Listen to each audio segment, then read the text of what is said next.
राम राम दोस्तों। अभी हरियाणा जोश हरियाणा देखने वाले सारे दर्शक भाई ना भाई अभिमन्यु भाई की तरफ राम राम है, नमस्कार है। अंतर्राष्ट्रीय महिला दिवस का मतलब पूर्व संध्या का दिन है और इस पूर्व संध्या के अवसर पर आप फिलहाल मौजूद हैं बरवाड़ा के अंदर। और बरवाड़ा के अंदर मैं बात करूं, सामने मैं कैमरामैन मेरे भाई संदीप को कहूंगा एक बार दिखा दो भाई। हरियाणा प्रदेश की नहीं, हिंदुस्तान की महान बेटी रीना भट्टी यहाँ पे जो है बाकायदा इनका मान सम्मान किया गया है, तो यहाँ पे मौजूद है। मैं तो क्या भी करूं भाई, एक बार बढ़ा के देख पापा, मैं ऊंचा तेरा नाम कर दूंगी और बेटी सुतरी मां रिजल्ट तेरा गदर दूंगी। मेरे पापा ने मां कुछ समझाइए री और गीता बबीता मेरी कौम की झलक उसने दिखलाइए री। एक सुनीता और कल्पना तू चांद पर जांदी दिखाइए री। रीना भट्टी बेबे का तू जलवा खोल बताइए री। एक बार दे मौका मां मैं सारे दुखड़े हर लूंगी और बेटी सुमा तेरी रिजल्ट तेरा गदर दूंगी। भाई हरियाणा प्रदेश की महान बेटियां, चाहे शिक्षा और विज्ञान या खेल का मैदान है, चाहे पर्वतों की चोटियों पर चढ़ करके हिंदुस्तान के तिरंगे झंडे को लहराने की बात है, हमेशा अग्रणी पंक्ति में मिलती है। तो रीना बेबे सबसे पहले राम राम नमस्कार। मतलब आपने नेपाल साइड से अगर आप बात करें माउंट एल्ब्रुस को फतेह करने का काम किया है। अगला मिशन हम सोशल मीडिया के माध्यम से देखते रहते हैं, आपका अगला जो मिशन है माउंट एवरेस्ट। सुनते आए हैं, किताबों में पढ़ते आए हैं, वह बहुत मतलब कठिन काम है, कहना आसान है लेकिन उन चोटियों पर चढ़ के देखना ही एक प्रकार का गेम है। तो बहुत सारी कठिनाइयों का सामना करना पड़ता है। वहां का टेम्परेचर की अगर आप बात करें, हड्डियां गला देने वाली ठंड होती है वहां पे। आपने इनको फेस भी कराया है पहले, तो बहन जी इसको लेकर के कितने उत्साहित हो? सबसे पहले तो मैं ये बता दूं कि अपना एक कैंपेन चला था हर घर तिरंगा।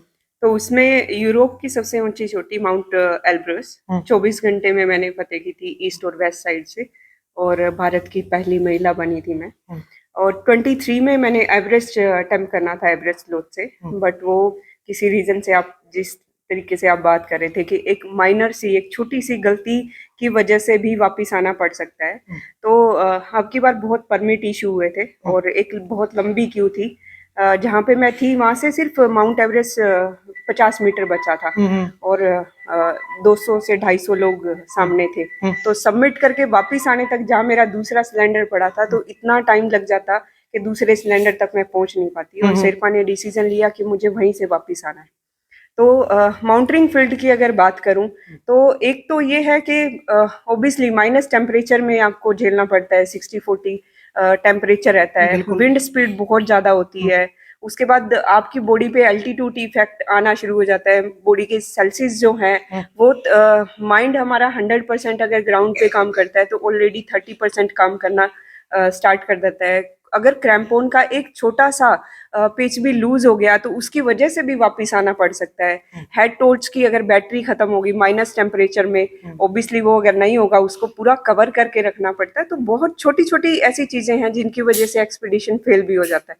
तो वो पूरा हेडल्स कवर करके, और उसके बाद एक अपना मिडिल क्लास फैमिली से मैं बिलोंग करती हूँ, तो दूसरा माउंट एवरेस्ट फतेह करना है। और एक ये है कि इतना पैसा जो लगता है ना इसके लिए इकट्ठा करना, तो वो सबसे बड़ा चैलेंज है। वो सब इकट्ठा करके मैं एवरेस्ट के लिए अभी गई, और किसी सिर्फ ऑक्सीजन ना होने की वजह से मुझे वापस आना पड़ा। तो अब फिर हिम्मत करके गांव वालों की साइड से अच्छा सपोर्ट मिला, आप सब भाई मेरे साथ में खड़े हुए, तो दोबारा से हिम्मत जुटी। और मैं अभी रिसेंटली में जा रही हूँ मार्च माउंट धौलागिरी और माउंट एवरेस्ट। धौलागिरी दुनिया की 7वीं सबसे ऊंची चोटी है। पहले वो सबमिट करूंगी और उसके बाद जो मेरा गोल था, जो मेरा पैशन है, जो मेरा एम है, माउंट एवरेस्ट पे अपने देश का झंडा लहराना, और उसके बाद में मैं माउंट एवरेस्ट पे ले जा रही हूँ। देखो भाई, असफलता एक चुनौती है, स्वीकार करो, क्या कमी रह गई देखो और सुधार करो। जब तक ना हो सफल नींद चैन को त्यागो तुम, और संघर्ष का मैदान छोड़कर मत भागो तुम। कुछ किए बिना जय जयकार नहीं होती, और कोशिश करने वालों की कभी हार नहीं होती। एक मध्यम वर्गीय परिवार से निकल करके किस प्रकार से रीना भट्टी ने इतिहास रचने का काम किया है, मैं तो बार बार कहा भी करूं हूं। पढ़ाया जाता है बेटों को, पढ़ जाती हैं बेटियां, खिलाया जाता है बेटों को, खेल जाती हैं बेटियां, आगे बढ़ाया जाता है बेटों को, आगे बढ़ जाती हैं बेटियां। इतिहास पढ़ते हैं बेटे मगर इतिहास रच देती हैं बेटियां, इतिहास रच देती हैं बेटियां। आज बेटी ने इतिहास रचा, रीना बेबे ने इतिहास रचा, आगे भी हमारी शुभकामनाएं हैं इसी प्रकार से इतिहास रचने का काम करें। एक बात आई रीना बेबे, मतलब इसमें फाइनेंशियली भी मजबूत होना पड़ा है। आप एक मध्यम वर्गीय परिवार से ताल्लुक रखते हो, तो ये मतलब फाइनेंस वाला सिस्टम किस प्रकार से आप कर पाए? देखियो, पिछली बार मैंने 7-8 साल प्राइवेट सेक्टर में जॉब कर रही हूँ, तो 7-8 साल से जो भी सेव कर रही थी ना मैं, वो पूरा लगाया। बिल्कुल। उसके बाद जब मेरा नेशनल रिकॉर्ड बना, तो गवर्नमेंट की साइड से मुझे 3 लाख रुपए का सपोर्ट भी मिला ग्रांट फंडिंग से। उसके बाद वही फिर इशू था कि अभी भी कम से कम 20-22 लाख रुपए खर्चा था, क्योंकि पिछली बार भी मेरा 35 से 37 लाख रुपए का खर्चा हुआ। तो सिर्फ क्राउड फंडिंग से हुआ, गांव से भी सपोर्ट मिला, आप सब भाई भी साथ में खड़े हुए, किसी ने जिसका भी जो भी मतलब गुंजाइश थी, चाहे वो 1 रुपए की हो, चाहे वो लाख रुपए की हो, तो ये सब इकट्ठा करके, मतलब मैं तो नहीं हूँ कुछ भी, मैंने तो सिर्फ सपना देखा था, बट उस सपने में रंग भरने का काम एक एक बंदे ने किया। और जब इतना बड़ा स्ट्रेंथ आपके साथ में खड़ा होता है, तो ही आप एक मुकाम हासिल कर सकते हो। और लास्ट ईयर जब मैं गई थी, तब उस आपकी बदौलत ही, आप सबकी बदौलत ही मैं माउंट एवरेस्ट पे जा पाई थी। और अब की बार जब मैं इसी सेम मतलब ये था कि देखो करना तो है, मैं छोड़ूंगी नहीं। बीच में कभी कभी ऐसे भी होता है कि क्यों करना है, हर कोई ये बोलता था अरे इतने पैसे में तो मतलब कोई बिजनेस सेटल हो सकता है, इतनी मेहनत लगती है, कहाँ से आएगा पैसा। मतलब मुझे ऐसा कोई पर्सन याद नहीं आ रहा है मेरी लाइफ में जिसने ये ना बोला हो कि क्यों जाना है एडवेंचर फील्ड में, जब इतना महंगा गेम है, नहीं है फैमिली कोई सपोर्ट, नहीं कोई सपोर्ट कर रहा है। मैं क्या, देखो मैं छोड़ दूंगी ना, तो मेरे को देखने वाली कितनी ऐसी लड़कियां हैं जो मतलब मुझे फॉलो करती होंगी कि यार एक घर, मतलब ऐसे घर से लड़की निकल के जब माउंट एवरेस्ट जा सकती है, तो यार मैं भी तो जा सकती हूँ ना। तो वो कहीं ना कहीं क्लिक करती थी चीजें कि मैं छोड़ दूंगी ना तो बहुत सारी लड़कियों का सपना टूट जाएगा। और वो मैसेज भी हमारे समाज में गलत जाता है कि वो उसने मतलब किसी रीजन से छोड़ दिया। तो उसी चीज को लेके मैं अब की बार भी ट्राई कर रही थी। तो गांव में गई तो अनिल भैया से बात हुई और उन्होंने सिर्फ 2 दिन का मुझे टाइम मांगा और 2 दिन के अंदर बोला कि बहन अब तू चिंता मत कर, मैं तेरे साथ में खड़ा हूँ। और अनिल भैया के साथ साथ में गांव से जो सपोर्ट मिला, तो पूरा गांव आज मैं बड़े गर्व से कह सकती हूँ कि मैं आज जरूर रहती हिसार में हूँ। पापा का काम हिसार में था तो हिसार शिफ्ट हुए, आज रहती हिसार में हूँ, लेकिन मैं ये कह सकती हूँ कि आज मैं गांव बालक की बेटी हूँ और वही सब कर रहे हैं मेरे लिए। तो मुझे आज एक रत्ती भर भी टेंशन नहीं है। बिल्कुल सही बात है। और मतलब क्या अगर हमें जिद्दी आदमी इतिहास रचा है, बेबे ने जिद पैड़ी, मतलब एक लंबी फहरिस्त था अपने पर्वतारोही की। अगर मैं बात करता हूँ संतोष यादव से लेकर के बहुत महान बेटी हरियाणा प्रदेश की, हिंदुस्तान की, उससे लेकर के मैं शिवांगी पाठक एक छोटी उम्र के अंदर, और बहन रीना भट्टी ने भी एक छोटी उम्र के अंदर ये अचीवमेंट जो है प्राप्त करने का काम करे और लगी रही है लगातार। तो बेबे यह प्रेरणा मतलब कहाँ से लगी आपका, ये शौक कहाँ से लगा कि मैंने इस फील्ड के अंदर जाना है, जुनून कहाँ से जगा? देखो मैं स्कूल टाइम में ना पार्टिसिपेट करती रहती थी स्पोर्ट्स में। तो कबड्डी टीम की मेंबर रही हूँ मैं। तो हमेशा किसी न किसी एक्टिव पार्टिसिपेट करती रहती थी। तो कहीं ना कहीं देखो हम गांव से बिलोंग करते हैं, गांव में एक अगर लड़की बाहर निकल के आती है तो 10 को और ये होता है कि यार मुझे भी कुछ करना है।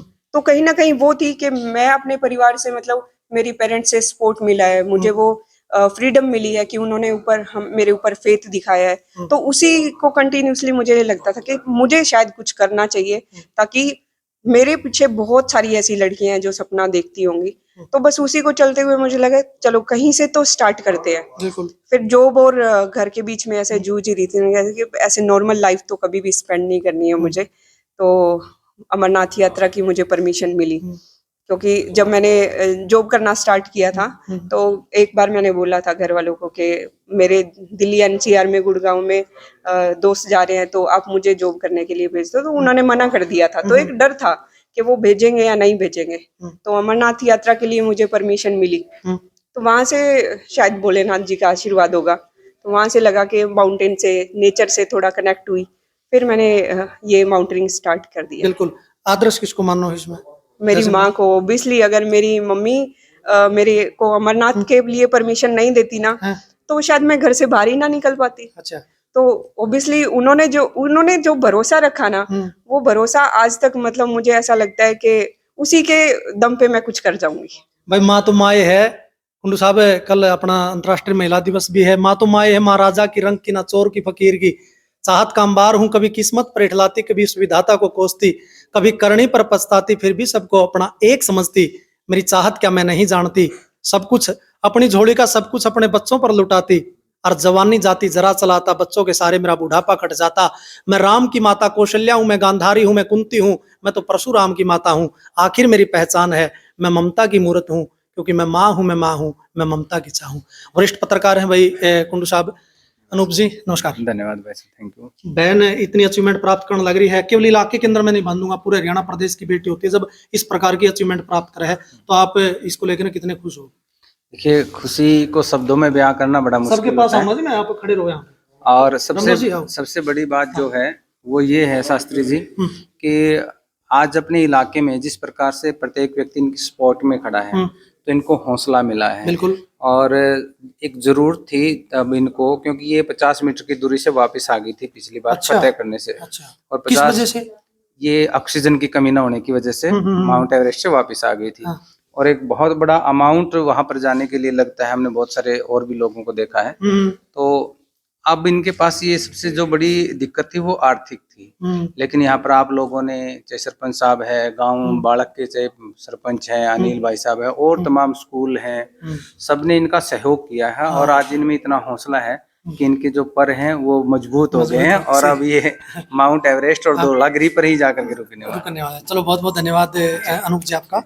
तो और साथी खड़े हैं भाई, सरपंच साहब खड़े हैं, रामनिवास जी खड़े हैं, सुनील भाई खड़े हैं, और देखो ये हमारा ये छोटी छोटी बेटियां देखो, मत कुचलो रो इन नन्ही कलियों को, मैं तो बार बार कहा भी करूं भाई, मत कुचलो इन नन्ही कलियों को, इनको भी जग में आने दो, और बनकर फूल खिलेंगे एक दिन, इनको भी जीवन पाने दो, इनको भी जीवन पाने दो। बड़े प्रबुद्ध लोग हैं भाई, इस बेटी को यहाँ पे बुला के इन्होंने प्रोत्साहित करने का काम किया है, बहुत अच्छी बात है, क्योंकि बेटी सबकी हो भाई, समाज की बेटी, हमारी बेटी। ये ऐसे साथी हैं, मतलब जरूरतमंद बहनों की शादी कराने के अंदर अग्रिम पंक्ति मिलते 1 साल हो गए इनने, और इस प्रकार की सामाजिक जो गतिविधियां उनमें हमेशा शामिल रहते हैं। तो सरपंच साहब राम राम।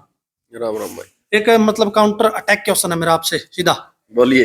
हैं आप एक राजकीय व्यक्ति होने के साथ साथ एक पॉलिटिक्स यानी कि राजनीतिक व्यक्ति भी हो, मतलब इसमें वो सिस्टम तो नहीं, क्योंकि ये वीडियो देखेंगे लोग इसकी राजनीति भी जोड़ेंगे, क्योंकि आगे इलेक्शन है भाई।